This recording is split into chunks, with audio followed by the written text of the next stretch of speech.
Let's continue our series on German idealism. Today, I'd like to talk about the views of Friedrich Wilhelm Joseph von Schelling.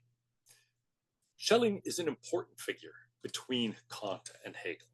He helps us to understand the progression of thinking that leads from Kant's transcendental idealism, which is really a kind of oddball form of realism, to Hegel's absolute idealism.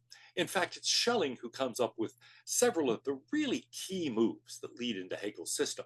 But I don't want to say he's just important because he's kind of a proto-Hegel, helping us to understand how the movement went from Kant to a much more mature version in Hegel. I also want to say his thinking is really valuable and interesting in its own right. So let's first of all talk about who Schelling is. He was born in Leyenburg and educated at Tübingen. His close friends there were Hegel and Hölderlin, so he already knew several of the key players in German Romanticism. Then he studied at Leipzig and Jena. He so impressed the people at Jena that he became a professor at age 23 there.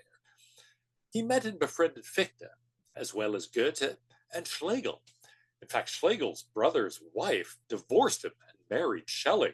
Schelling was apparently a very handsome and very dashing young man. He moved to Würzburg and then to Munich, and finally at age 66 he accepted appointment to Hegel's chair in Berlin. He was quite a prolific thinker. His works include The Eye as a Principle of Philosophy, A Brief Philosophy of Dogmatism and Criticism, Ideas Toward a Philosophy of Nature, System of Transcendental Idealism, The Ages of the World, Of Human Freedom, and The Philosophy of Art. Well, Schelling, as I've said, is an idealist. In fact, an absolute idealist. What exactly does that mean? Well, at some stages of his thought, at any rate, he is somebody who not only believes that everything is mind-dependent, but that it's mind-dependent on one thing, that is, the absolute. Now, it's one thing to be an idealist. It's quite another to be an absolute idealist. And so we're going to have to look at his thinking in two stages. First of all, how does he get to the idealism part? And secondly, how does he get to the absolute part? But before we get to that, I want to say what I'm describing here is true of certain stages of his thinking. Schelling is somebody who developed his views and kept thinking through problems. So he would construct a system, realize that there were certain questions left unanswered, and probe more deeply, developing a new system to try to solve those problems. To say anything about Schelling is a little bit dangerous because the view keeps altering every few years as he's trying to solve problems created by earlier versions of the view. At one point, he tells us history as a whole is a progressive, gradually self-disclosing revelation of the absolute. Well, before we get to the absolute part, let's talk about the idealism part.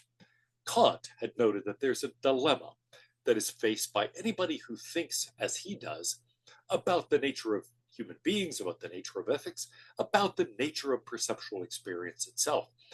Kant looks and says, if ethics and practical life is to make any sense at all, we have to think of ourselves as free. We have to think of ourselves as making decisions.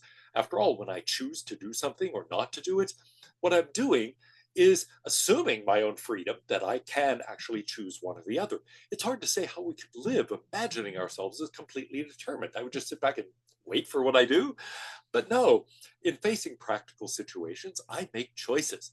And so that presupposes that I can make choices, that I am in some way free.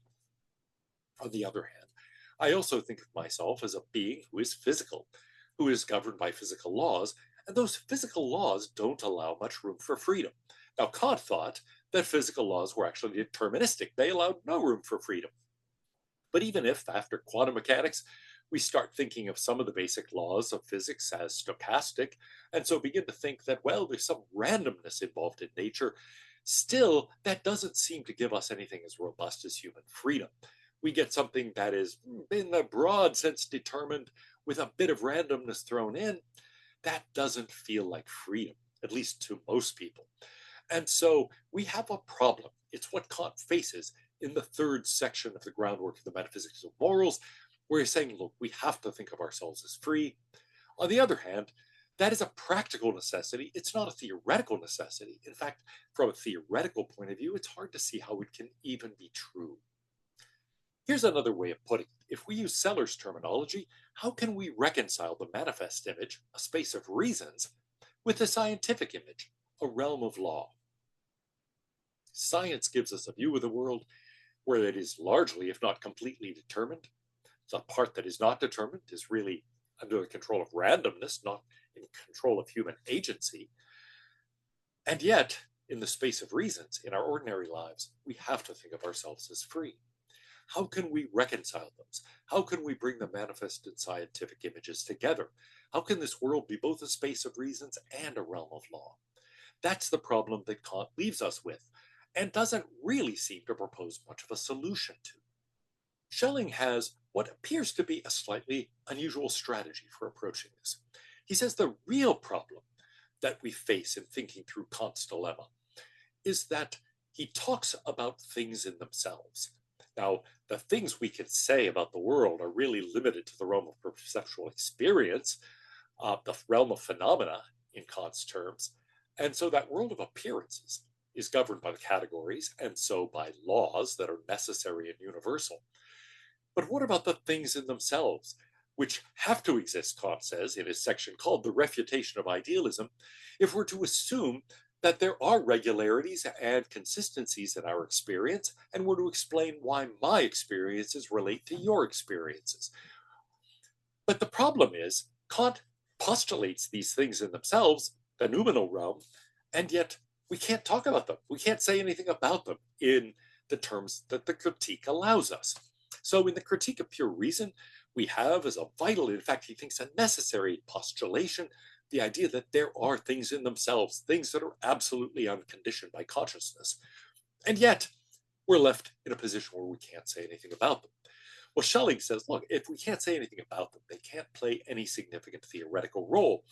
Moreover, he says, they bequeath us with this problem because we're tempted to think not just that the phenomena are law governed, but actually that the things in themselves, therefore, must be law governed, that the world itself is a realm of law, that the things in it happen deterministically, or at least almost deterministically. But that seems to allow no room for human freedom. So he says, what if we get rid of the things in themselves? What if we get rid of that and instead say, look, it is all postulation by the mind. Everything depends on the mind. Everything is an appearance. Everything is phenomena. Then we can say, within that realm, some things seem to be given to us, built into the nature of consciousness itself, built into the nature of cognition, and other things we are free to choose. So in short, we can draw the distinction between what's determined and what's free, all within the realm of appearances. That's the move to idealism. Get rid of the things in themselves. Get rid of the noumenal realm. Within the phenomenal realm, we can simply say these things are determined, these things aren't. Schelling approaches this as well from the point of view of the mind-body problem. In fact, in a sense, he says it's the same problem. Why? Well, because the mind is supposedly the free realm, but the realm of the body, the physical realm, that's the realm of law. That's the deterministic one. And so the problem of freedom versus determinism is, he says, really a version of the mind-body problem.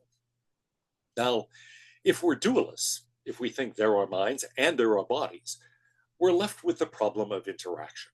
How is it that minds have any effect on bodies and vice versa? From one point of view, that's the problem of mental causation. How can the mind direct the body to do anything?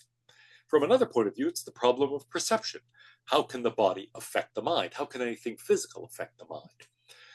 And Schelling says, look, as long as we start from that starting point, we'll never be able to solve the problem. We might think, well, like Descartes, there's something like the pineal gland. There's some place where there's an interface between mind and body. But he says, look, that cannot possibly solve the problem. And so here's a quotation that I think is quite valuable in understanding how he's looking at this. One can push as many transitory materials as one wants, which become finer and finer between mind and matter. But sometime the point must come where mind and matter are one, or where the great leap that we so long wish to avoid becomes inevitable. We face, in other words, what some people now call the hard problem of consciousness. We look at body, and at some point, if we assume there are bodies and minds, we have to make the jump to mind. And How does that jump happen? If there's some part which is both body and mind, why don't we start there in the beginning? Why just have that happen at one part? Isn't it just as mysterious located in a part as it would be in the whole? And so, in short, he's saying, I don't think the mind body problem is solvable unless we go entirely one way or the other. It's all body or it's all mind. Now, if it's all body, okay, then ethics does make no sense. There is no human freedom. It's all just determination or determination plus a bit of randomness. There's nothing we can really say in our entire lives as we feel them, as we experience them, as we construct them through our choices. That's all nonsense. But Schelling says it seems to me much more plausible and much truer to human experience to go to the other extreme, to say, no, it's all mind. It is all a matter of appearances, all a matter of the space of reasons. Some parts of that space we can control, other parts of that space we can't. So that's where we draw the distinction between things that seem given to us and things that we're free to choose. But that's all taking place, he says, within the realm of mind, within the realm of appearances, within phenomena.